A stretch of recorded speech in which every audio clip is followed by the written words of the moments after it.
How is USC going to beat the Aggies? How are they going to beat the big old bad SEC twice in the same year? I'm going to tell you.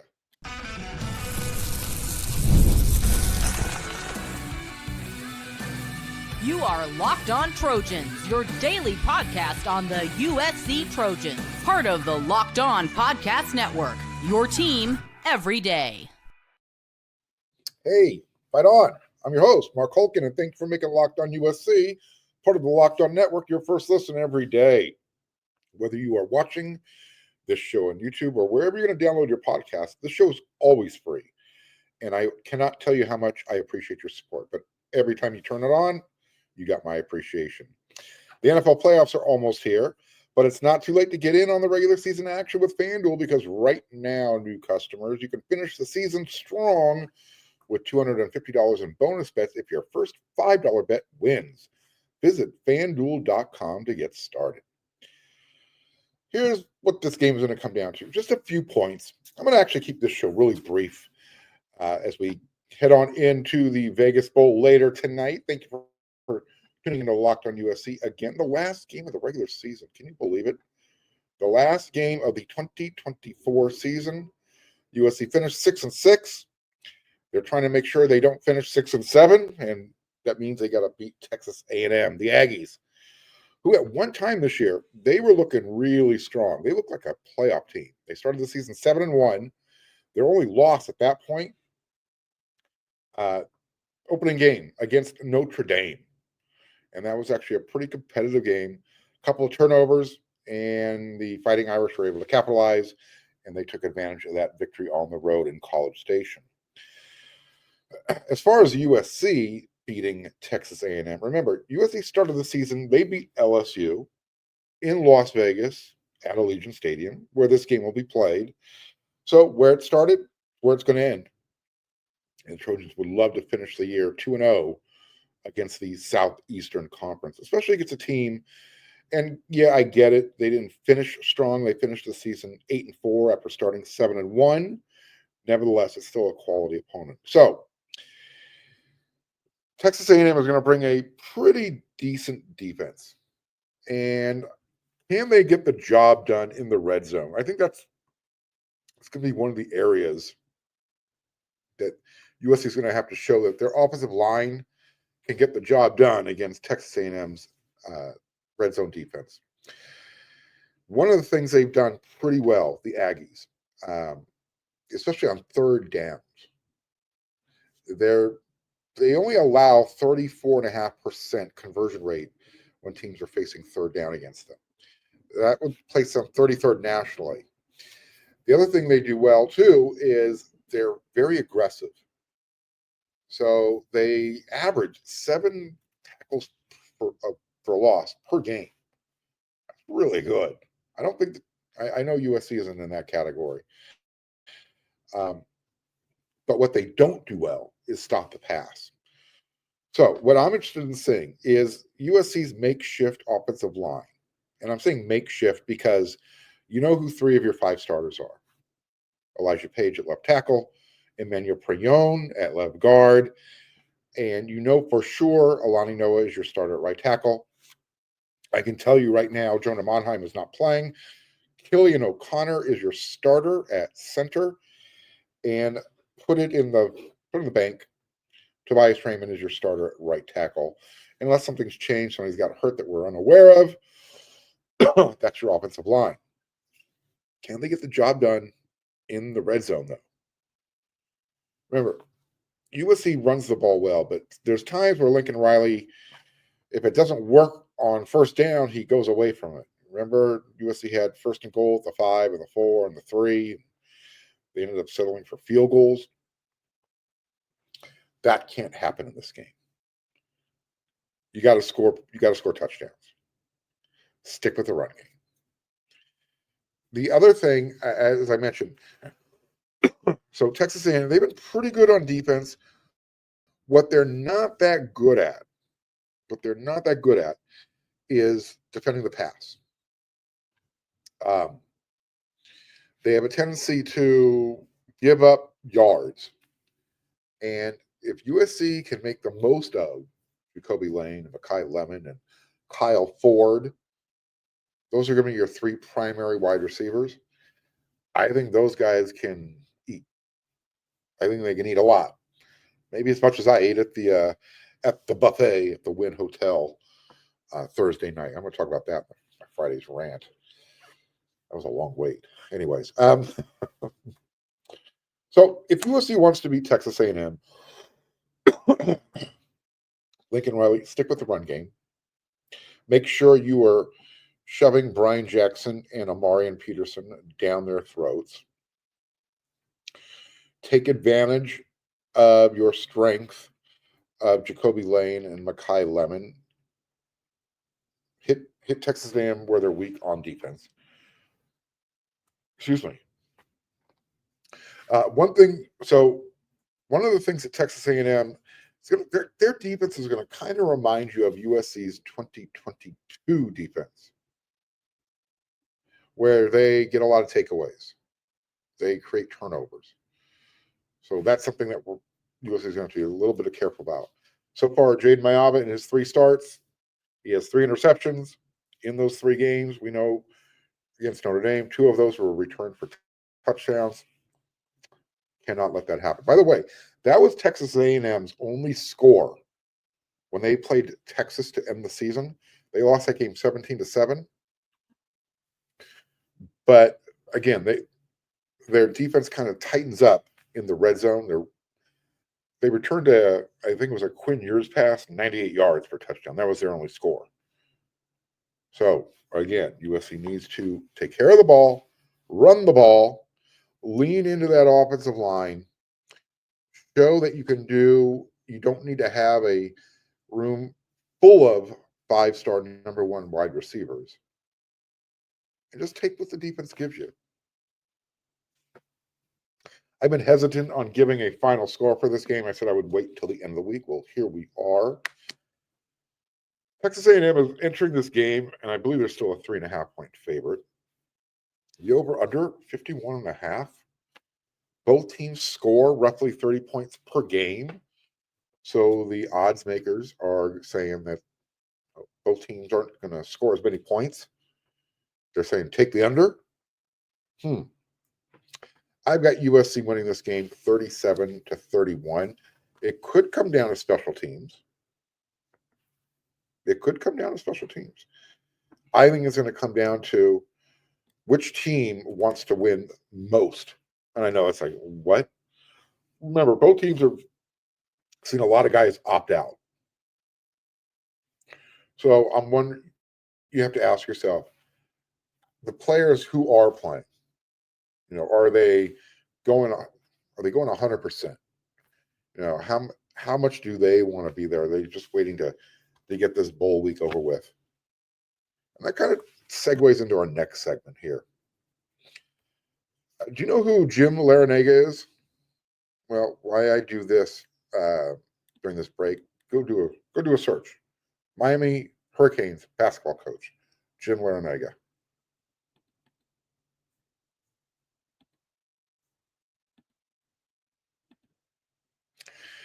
Did Rocket Money help you find any subscriptions you forgot about or that you were paying for twice? Rocket Money has made it so easy to track them all down. It's like having a personal assistant for your finances. Rocket Money is a personal finance app that helps you find and cancel your unwanted subscriptions. It monitors your spending, and it also helps lower your bills so you can grow your savings. It brings everything together in one place, whether it's subscriptions, your spending habits, or even the goals you want to hit this year. Rocket Money has over 5 million users and has helped save a total of $500 million in canceled subscriptions. And it also helps save their members up to $740 a year when you use all the app's premium features. Cancel your unwanted subscriptions and reach your financial goals faster with Rocket Money. Go to rocketmoney.com/lockedon today. That's rocketmoney.com/lockedon. rocketmoney.com/lockedon.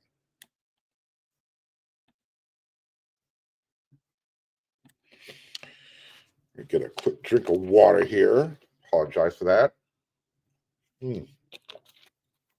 All right. So in the past, postseason play, bowl games, they're always about getting your younger guys ready for the game and also for the following season that's to come. I don't know if that's really the case anymore. That's what I'm saying. Who wants to be in these games? The opt-outs it's part of the package now. If you're a college football head coach, you have to anticipate not only players jumping into the transfer portal, but also players opting out for whatever reason. Typically, they're opting out because they want to get themselves ready for the NFL draft. So you got both of those things working against you. So now you have to start asking yourself as a head coach, well, which young players do I really want to develop and really showcase them in the bowl game? Because now if those guys go off, they still got another day if they want to jump in the transfer portal and go get paid. Because that's what this has turned into. Coaches, they barely know who's going to be playing for them a week up leading into the game. Remember Coach Riley earlier said, we still got some guys thinking about what they want to do. Well, those guys turned out to be, two of them turned out to be the Branch brothers, Zachariah and Zion. Deuce Robinson, there's another one who jumped in the transfer portal. And that's fine. You don't want to be a Trojan, go do what you got to do. I want everybody to be happy. That's what life's all about, right? So I asked you guys, does anybody know who Jim Larrañaga is? Well, Jim Larrañaga, 75 years old. He is now the former Miami Hurricanes head basketball coach. Last year, he took them to the Final Four. The year before that, he took the team to the Elite Eight. After his Final Four team, 8 of those guys decided they wanted to jump into the transfer portal. And he just resigned recently, like within the last couple of days. And he said, quote, what shocked me beyond belief was after we made the Final Four just 18 months ago, the very first time I met with the players, 8 of them decided they were going to put their name in the portal and leave. I said, don't you like it here? The response was, no, I love it. I love Miami, coach. It's great. But the opportunity to make money someplace else created a situation that you need to begin to ask yourself as a coach, what is this all about? So you develop this culture, you build your roster, you build them into a winning team, and all of a sudden, none of that matters anymore. All that work you put in, gone to wayside, thrown away. Players love you. They'll tell you to your face, I love you, coach. I love playing here. I love my teammates. I love everything we're doing. But then all of a sudden, that phone rings. It's some agent saying, hey, you know what? I can get you this. And all of a sudden now, you have the situation where a successful head coach saying, you know what? I don't want to do this anymore. Nick Saban did it last year. He's like, I ain't playing this game. I got too many rings on my fingers. I do not need to be answering to high school kids, explaining to them how much money I'm going to help them get. I just don't know how you're going to I just don't know how you put this genie back in the bottle. So now, you're Lincoln Riley. Let's just say your name is Joe Blow, head coach at XYZ University. You've been, deciding you're going to keep some guys aside, put them aside, redshirt them, get them ready for the following season. Well, now what happens is you put them out there in the bowl game because that doesn't count against their eligibility, doesn't affect their red shirt. And let's say they have a good season. They have a good game. Well, all of a sudden now that seed is planted. Maybe they jump in the portal now, or they wait a year. We kind of say, all right, let me go play a year. Let me show everybody what I can do for a season, put it on film, and then they jump in the transport portal. So now all of a sudden you've developed a freshman or a redshirt freshman or a true sophomore, and they're no longer in your charge anymore. They're no longer in your care. They want to go get paid and play at Texas Tech or Florida State or wherever the Branch brothers are going to end up. I really don't have a problem with Mason Murphy. He put in his time. He didn't feel like, maybe he felt like he plateaued. So after 4 years in the program, he took his skill set to Auburn. But it does make you wonder, going forward, and I talked about this a little bit on the last episode of Locked On USC. Building a roster going forward, how many freshmen do you want to, keep on the red shirt, develop them, and then watch them go somewhere else?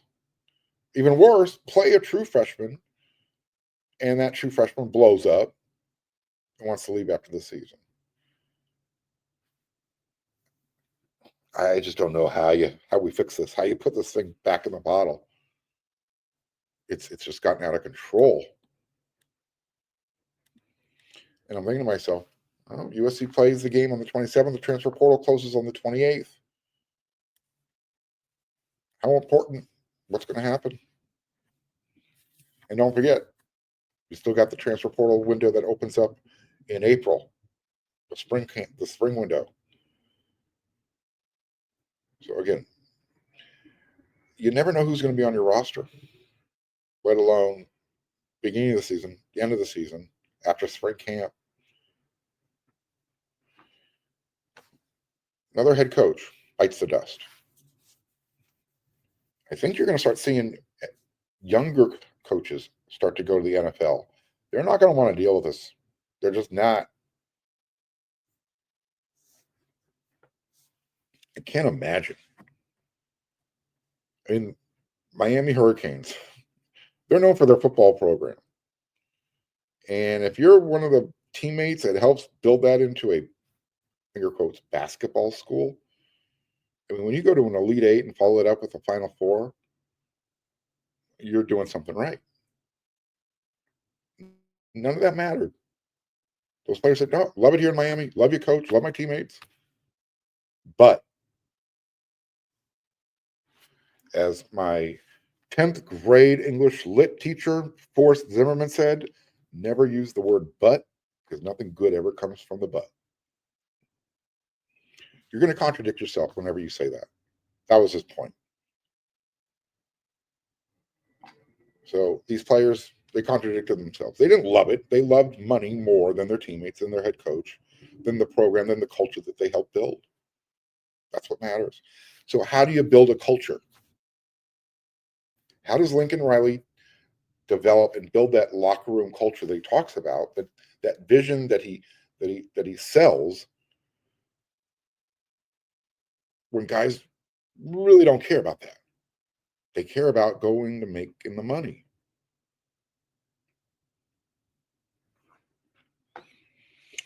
Welcome to college football. I think the answer is you got to sign them to contracts. And there's got to be buyouts, just like head coaches. You got to treat the players now just like you treat the coaches. I'll say it again. Excuse me. Recruiting, it's not fun. I don't enjoy it nearly as much as I used to. USC doesn't sign players that are committed.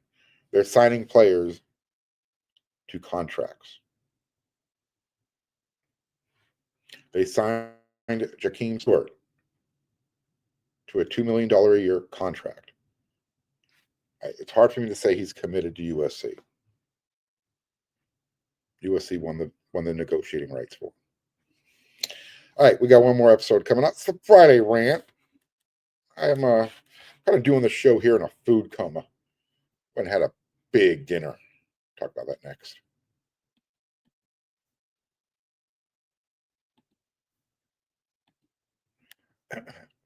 The NFL playoffs are just about here, like right around the corner, just a couple games left. But it's not too late to get in on the regular season action with FanDuel, America's #1 sports book. Right now, if you become a new customer, You can finish the season strong with $250 in bonus bets if your first $5 bet wins. And FanDuel has so many different ways to pick up that W. Not only are you going to go to FanDuel to, bet on who's going to win the game, but now you can also bet on prop bets. Which players are going to score a touchdown? Who's going to kick a field goal? How many receptions will that guy get? How many points will each team score? And there is so much more than that. Just visit FanDuel.com. Join today. That's FanDuel.com for your chance at $250 in bonus bets. Make every moment more with FanDuel, an official sportsbook partner of the NFL.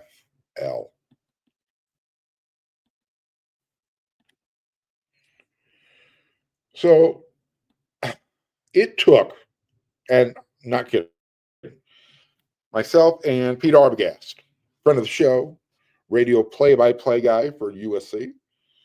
We went and we had a buffet dinner. We're out here in Vegas right before the Vegas Bowl. We went to the Wynn Encore Hotel for the buffet. That's what it's called, the buffet. It's known for their seafood buffet. I'm not a huge seafood fan. In fact, I'm not a seafood fan. But they have quite an array of food. 1 hour and 41 minutes. I stood in line. That was, Disneyland rides don't even last that long. The lines don't last that long. It was traffic on the 405 freeway Monday morning, heading to work at 6:45 a.m. If you know, you know. You understand exactly what I'm talking about. Traffic, freeway doesn't move. You just kind of creep along. That was the line I was standing in so I can have some prime rib and some smoked pastrami and soup and street tacos. And what else did I have? Lamb and turkey and chicken. If it was a protein that was on the carving table, it's in my belly right now. But I gotta say, 1 hour, 41 minutes to sit down and eat. I was gonna make sure, and this is really where the rant starts, $100 per person. What? I don't care how good the food is. No meal is worth $100. No meal in the world. I don't care who's cooking it. Which Michelin chef? No, you just don't. The lady, the person brought the check and was like, how much? Just, oh, here it's 20 da da da da. I thought it was $70.99.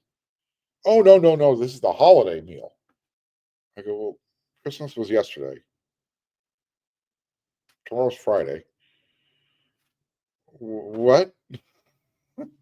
Just, well, yeah, we're in the holiday season, so this is how much it is.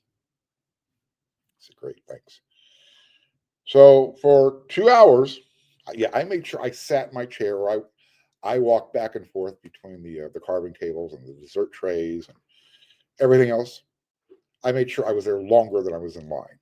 So got that out of the way. But I am seriously sitting here now. I'm ready to fall asleep. I'm in a food coma. I gained 5 pounds. But it wasn't that bad. We were hoping to go to the Wicked Spoon at the Cosmopolitan, but for some reason they stopped doing the dinner buffet. They're only open from 9 to 2 every day. What? So I guess they're a brunch buffet. But that's it. That's it for the show. That's it for the 2024 USC football season. I will be back for a post-game reaction. It's going to be late. Kickoff is 7:30 West Coast time, 10:30 on the East Coast, 9:30 in Texas. So whatever time that game ends, I will get back to the hotel room. I'll give you my post-game reaction. We'll find out if I'm in a good mood or if I'm in a bad mood. One way or the other, we're going to continue to talk about football. And we are going to talk about basketball. But first, USC, Texas A&M, Las Vegas Bowl. See you in a few. Till then, everyone, you know what to do.